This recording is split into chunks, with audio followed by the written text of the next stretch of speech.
Oke, jumpa lagi bersama saya Covino dalam channel Go Tutorial. Kita akan membahas teman-teman matematika umum. Ini adalah bab operasi fungsi. Bagian yang pertama di sini tidak akan terlalu panjang dan tidak terlalu banyak hitungan juga, hampir tidak ada ya. Saya akan menjelaskan jenis-jenis fungsi dan beberapa komponen-komponen yang berkaitan dengan fungsi itu sendiri ya teman-teman. Jangan di skip dan bagikan video ini untuk teman-teman yang lain juga. Oke, saya mulai dari konsep dasar fungsi dan bukan fungsi ya. Dari SMP kita sudah pernah dapat mana yang namanya fungsi dan mana yang bukan fungsi. Jadi fungsi itu intinya adalah komponen di sebelah kiri itu harus memiliki pasangan, tetapi tidak boleh lebih dari satu. Jadi kalau ini yang A1 punya pasangan, A2 punya pasangan, tapi A3 punya pasangannya double. Ini nggak boleh ya, ini bukan fungsi. Sedangkan kalau ini di kirinya ini belum semuanya punya pasangan, ini juga bukan fungsi ya. Tapi kalau ini, nah di sebelah kiri itu punya pasangan semua dan tidak lebih dari satu pasangannya, ini adalah merupakan fungsi ya. Contoh lain misalkan seperti ini ya, ini contoh-contoh fungsi seperti ini ya, di sebelah kiri punya pasangan semua dan tidak lebih dari satu. Sedangkan kalau yang bukan fungsi itu sebelah kirinya mungkin tidak ada pasangan semua atau mungkin berpasangan tetapi lebih dari satu ya, ini bukan fungsi ya. Itu pengertian dasarnya. Nah, lalu masalah macam-macam fungsi itu sendiri ya, kita mengenal cukup banyak fungsinya, hanya beberapa saja. Misalkan fungsi konstanta itu kita punya fungsi fx sama dengan 5, fx sama dengan min 3 akar 2, itu konstanta ya teman-teman ya. Kemudian fungsi linear itu bentuknya ada x dan y, jadi y-nya itu fx, misalkan fx sama dengan 5x min 2, fx sama dengan 7 min 4x dan lain-lain. Kemudian fungsi kuadrat itu misalkan fx sama dengan min x kuadrat plus 5x min 2 ya, ini fungsi kuadrat. Kemudian fungsi pecahan ya, bentuknya pecahan, misalkan seperti ini 3x min 7 per 5 plus 2x.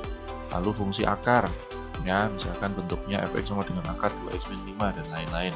Kemudian fungsi nilai mutlak ya, nilai mutlak dalam bentuk nilai mutlak kita sudah pelajari di bagian sebelumnya. Oke, nah ini jenis-jenis fungsi aja, masih banyak lagi fungsi yang selain ini ya teman-teman ya.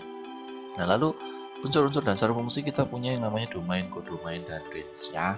Seperti ini. Jadi yang namanya domain itu daerah asal, kodomain itu daerah hasil, daerah kawan maaf ya. Sedangkan range adalah daerah hasil. Nah, jadi kodomain daerah asal, domain itu daerah asal, kodomain daerah kawan atau lawannya, kemudian range-nya adalah hasilnya. Jadi belum tentu kodomain sama range itu sama ya. Misalkan di fungsi ini ya, kita bisa menyebutkan nih domainnya apa saja. Domain adalah yang sebelah kiri, jadi 1, 2, 3, 4, 5 ini domainnya. Kemudian kalau kodomainnya itu adalah yang fungsi B atau fungsi sebelah kanan, itu adalah A, B, C, D, E. Tapi yang dinamakan dengan range itu hanya yang menjadi hasil saja, jadi hanya A, C, dan E saja ya, ini, dan ini saja yang ditunjuk sebagai hasil fungsinya ya. Ini pengertian domain, kodomain, dan range. Saya yakin teman-teman nggak terlalu bingung di sini. Nah, kemudian di sini kita juga dibicarakan satu hal yang sering dikeluarkan di hitungan ya. Ini tentang fungsi genap dan fungsi ganjil. Oke, teman-teman. Jadi yang disebut dengan fungsi genap. Fungsi genap itu adalah fungsi yang terjadi jika f dari min x itu sama dengan fx itu sendiri.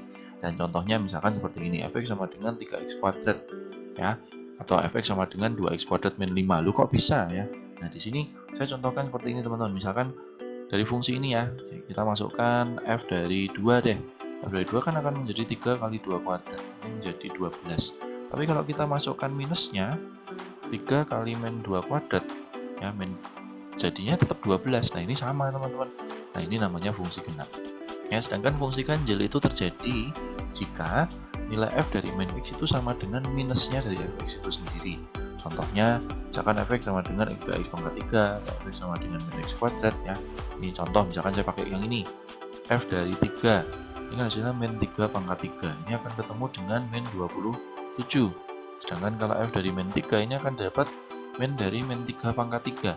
Min 3 pangkat 3 itu min 27, di min lagi, ini jadi 27. Ternyata kan ini saling berlawanan ya, maka ini disebut dengan fungsi ganjil. Seperti itu aja teman-teman, gampang sekali ya.